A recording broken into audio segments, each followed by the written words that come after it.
Did you know that garment workers in Ethiopia earn as little as $26 per month while making clothes for Western brands? And that brands Tommy Hilfiger, Calvin Klein, which are not considered as being specifically in the category of fast fashion brands, also produce their clothes in this country, Ethiopia? And that we should not also forget about H&M, who has started to produce their clothes in Ethiopia as well? So garment workers in this country earn as little as $26, which has been mentioned before. But hear me out. This is a salary that is considered as being legal without breaking any labor law of Ethiopia. Hello everyone, this is Asel Sorbekova here, your guide to understanding matters of sustainable development and fast fashion the legal way. So welcome to my channel where I discuss fast fashion, workers' rights, human rights, foreign direct investments in the clothing industry, and many more similar subjects. So why is it that workers in Ethiopia gain as little as $26 and workers in Turkey or China get as much as more than 300 US dollars? In case if you want to know the answer, then stay tuned as I will help you break down this very question and understand what is actually happening, why it is what it is. The East African country, Ethiopia, over the past years has opened doors for international brands like H&M, Tommy Hilfiger, Calvin Klein, and many more to help boost its economy. It is a country that made itself thus attractive to foreign direct investments with duty-free zones, and as a result, its GDP is rising as we speak. Ethiopia even plans to increase its future clothing exports to a total of 30 billion US dollars per year from its current 145 million US dollars. Now the question arises as to how come this country, once a war-torn nation, managed to attract foreign direct investments, especially in the clothing industry. First, it has done so through opening the Havaza Industrial Park, an economic zone that has the following characteristics. The Havaza Industrial Park is a copy of a Chinese industrial model, opened in 2017, costing 250 million US dollars for construction, funded with the same 250 million dollars of Chinese foreign direct investments. And there are currently 4 parks with plans to open 8 more by 2020, which, according to Bloomberg, is dubbed as the Great Beijing Outsourcing Experiment. Currently, 21 companies are being hosted in there, the majority of which are Asian companies.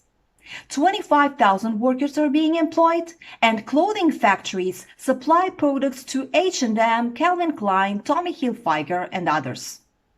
Will then create up to 60,000 jobs.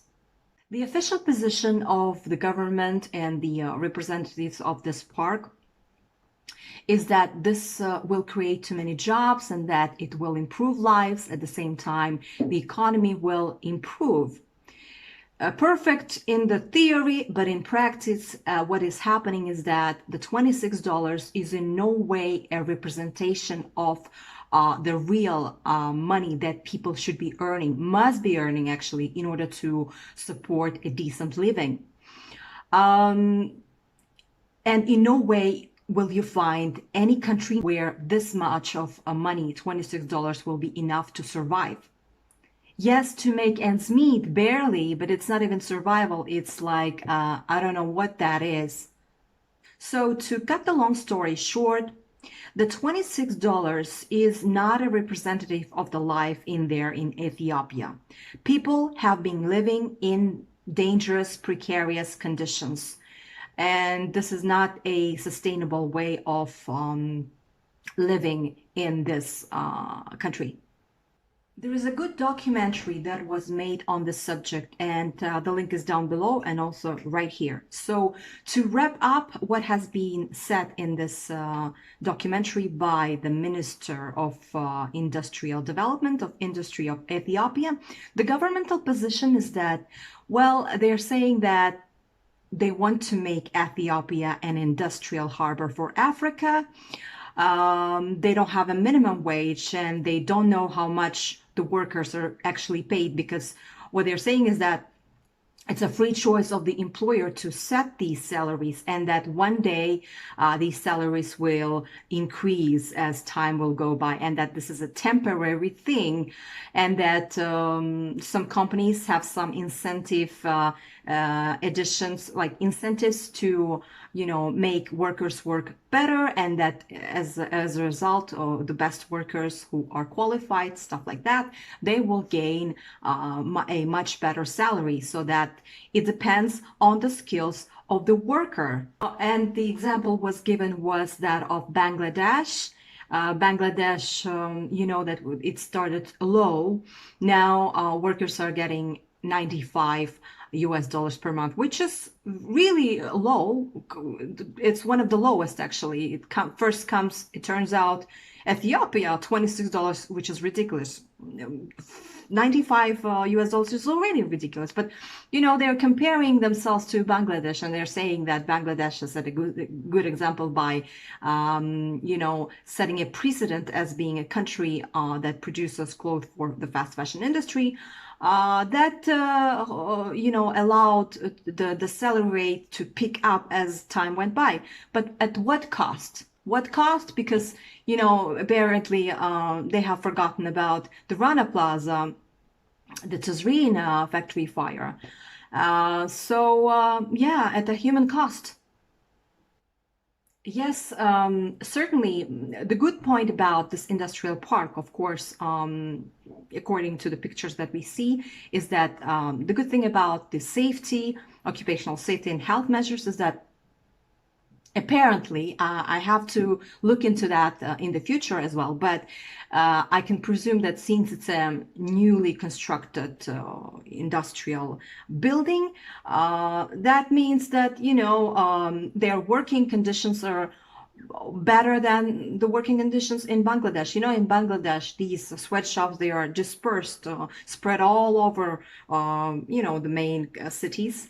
But this industrial park is in the, these jobs, it's not even sweatshops. It's like one place and everything is in there and everything is new. So it seems, at one hand, right to consider that maybe their working conditions are a little better than what is considered as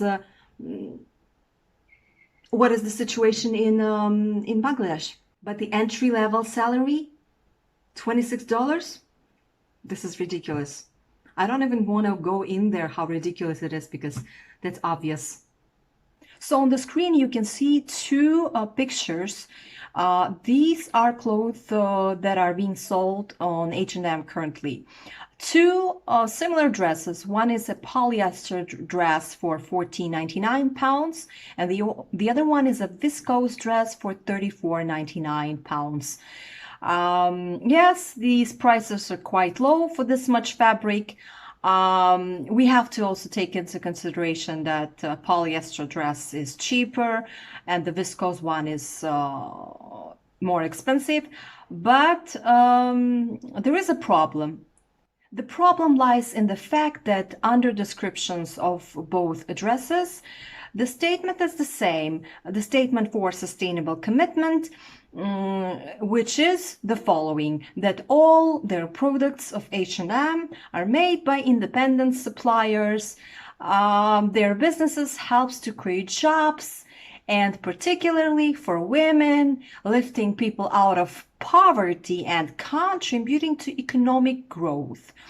All suppliers and factories must sign our strict sustainability commitment, which includes, now that is important, requirements for fair wages and good working conditions for all. This is, okay, this is quite ridiculous. I beg your pardon, but I cannot contain myself, and I just had to laugh. You saw the how I read. It's completely preposterous what they're writing and what is happening in actual practice. The theory, the statements that they put under dresses descriptions, they have to correspond to the practice, and this is not happening in the reality. And it's just I mean, come on, I have no words. I have no words to describe how I've been feeling about this whole thing. This is completely ridiculous. Ridiculous is not the word. It's So now let's take a look at similar dresses from Tommy Hilfiger. A similar black dress, midi dress. You can see that the price is quite, expensive. It's a pricey dress because basically Tommy Hilfiger, sets these high prices.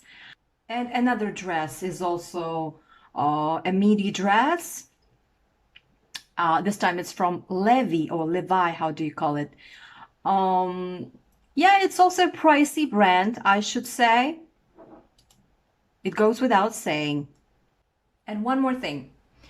I have no information about the origin of these dresses, except for these two H&M dresses. They were not made in Ethiopia.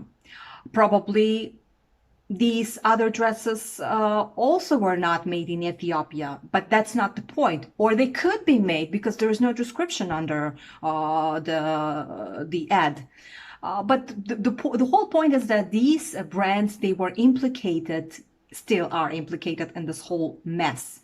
It's a mess to pay garment factories to outsource their products from places which pay $26 per month to clothes that you sell for $200, $300, okay, above than $100.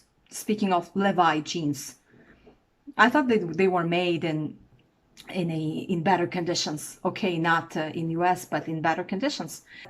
These dresses cannot be sold for this high, and this brand cannot be implicated in this whole situation. I would agree 100% with the statement made by the CNN in one of its articles, which reads as, "The eagerness to please foreign fashion companies has led to miscalculations," reads the report.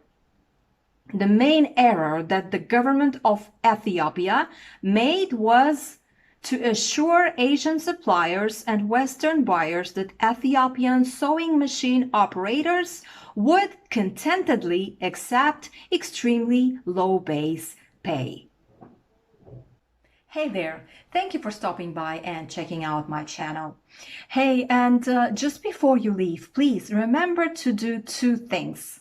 First, subscribe to my channel, click the notification bell and destroy the like button.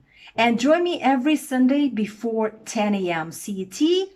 My channel is dedicated to matters of fast fashion, sustainability, these types of things. So if you're interested, please welcome and see you next Sunday. Bye-bye.